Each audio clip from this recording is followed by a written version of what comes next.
प्रधानमंत्री जी कह रहे हैं मैं भ्रष्टाचार से लड़ रहा हूं। देश के सबसे बड़े चोर, उचक्के और डकैतों को उन्होंने अपनी पार्टी में शामिल कर लिया।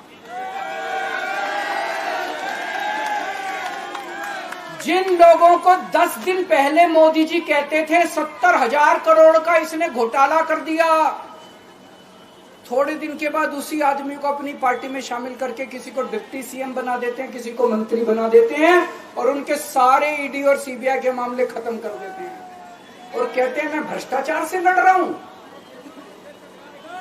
मैं मोदी जी को कहना चाहता हूं, भ्रष्टाचार से अगर लड़ाई लड़नी है तो केजरीवाल से सीखो।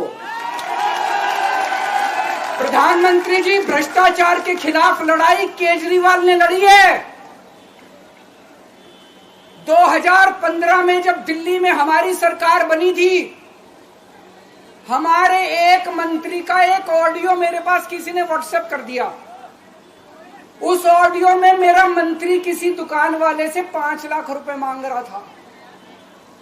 किसी मीडिया वाले को नहीं पता था, विपक्ष को नहीं पता था। आप लोगों को याद होगा, मैंने अपने खुद मंत्री को सीबीआई के हवाले कर दिया, जेल भेज दिया था अपने मंत्री को।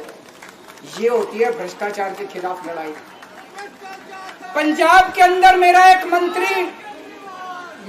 मंत्री भ्रष्टाचार में, मेरे को पता चला कि वो पैसे मांग रहा है। वहां पे मान साहब ने उसको, किसी को भी, विपक्ष को नहीं पता था, मीडिया को नहीं पता था, हमने अपने मंत्री को उठा के जेल में भेज दिया। तुम देश के सारे चोर उचक्के डकैतों को अपनी पार्टी में शामिल कर लो और केजरीवाल को जेल भेज दो और कहो मैं भ्रष्टाचार के खिलाफ लड़ रहा हूं। तो आप भ्रष्टाचार के खिलाफ नहीं लड़ रहे प्रधानमंत्री जी। आप देशवासियों को बेवकूफ मत समझो। देश बच्चे बच्चे की जुबान के ऊपर हो रहा है कि सारे चोर चक्कों को अपनी पार्टी में शामिल करके और ईडी और सीबीआई के सारे केस उनके रफा दफा कर। चुनाव जीत गए, इन्होंने बीजेपी का एक नेता नहीं छोड़ा। आडवाणी जी की राजनीति खत्म कर दी इन्होंने, मुरली मनोहर जोशी की राजनीति खत्म कर दी, सुमित्रा महाजन की, शिवराज सिंह चौहान जिसने मध्य प्रदेश का चुनाव जीत के दिया इन लोगों ने, शिवराज सिंह चौहान ने उसको मुख्यमंत्री नहीं बनाया, उसकी राजनीति खत्म कर दी। वसुंधरा राजे की राजनीति खत्म कर दी इन्होंने, खट्टर साहब की राजनीति खत्म कर दी, डॉक्टर रमन सिंह की राजनीति खत्म कर दी। अब अगला किसका नंबर है? योगी आदित्यनाथ। अगर ये चुनाव जीत गए, मेरे से लिखवा लो, 2 महीने के अंदर उत्तर प्रदेश का मुख्यमंत्री बदल देंगे। योगी आदित्यनाथ की राजनीति खत्म करेंगे, उनको भी निपटा देंगे। यही तानाशाही है दोस्तों। 1 नेशन 1 लीडर ये चाहते हैं। एक ही तानाशाह इस देश के अंदर बचेगा, एक ही तानाशाह इस देश के अंदर बचेगा। हमारा देश बहुत महान है। 4000 5000 साल पुराना हमारा देश है। इसके पहले पिछले 4000 साल में कई मौके आए जब इस देश के ऊपर तानाशाहों ने कब्जा करने की कोशिश की, लेकिन हमारे देश के लोगों ने उन तानाशाहों का तख्ता उखाड़ के फेंक दिया। जब जब हमारे देश में ऐसा मौका आया कि तानाशाह ने हमारे देश के ऊपर कब्जा करने की कोशिश की, इस देश की जनता ने उसका तख्ता उखाड़ के फेंक दिया। आज एक तानाशाह इस देश से जनतंत्र खत्म करना चाहता है। आज एक तानाशाह इस देश से लोकशाही खत्म करना चाहता है। मैं पूरे तन मन धन से लड़ रहा हूं, संघर्ष कर रहा हूं उस तानाशाह के खिलाफ। 140 करोड़ लोगों का साथ चाहता हूं मैं। मेरे अकेले के करने से नहीं होगा। 140 आज मैं आप लोगों से भीख मांगने के लिए आया हूं। 140 करोड़ लोगों से, 140 करोड़ लोगों से भीख मांगने के लिए आया हूं। मेरे देश को बचा लो, मेरे भारतवर्ष को बचा लो, मेरा भारत बहुत महान है। इस तानाशाही से बचा लो मेरे दोस्त, मेरे देश को।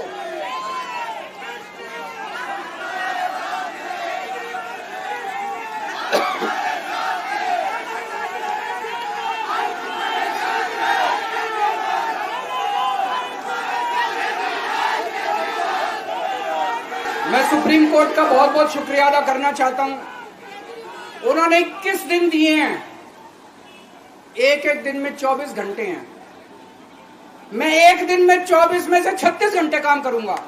पूरे देश भर में घूमूंगा इस तानाशाही को रोकने के लिए। दोस्तों, जितनी मेरे अंदर ताकत है, मेरा सब कुछ कुर्बान है देश के लिए।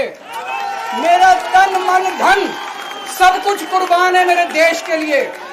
मेरे खून का एक एक कतरा मेरे देश के लिए, मेरे शरीर का एक एक कतरा, मेरी जिंदगी का एक एक पल मेरे देश के लिए। मेरे देश को बचाने के लिए मैं पूरे देश में जाऊंगा। दोस्तों, अब एक बहुत महत्वपूर्ण बात करने जा रहा हूं, उसको ध्यान से सुनना। ये लोग इंडिया गठबंधन से पूछते हैं आपका प्रधानमंत्री कौन होगा।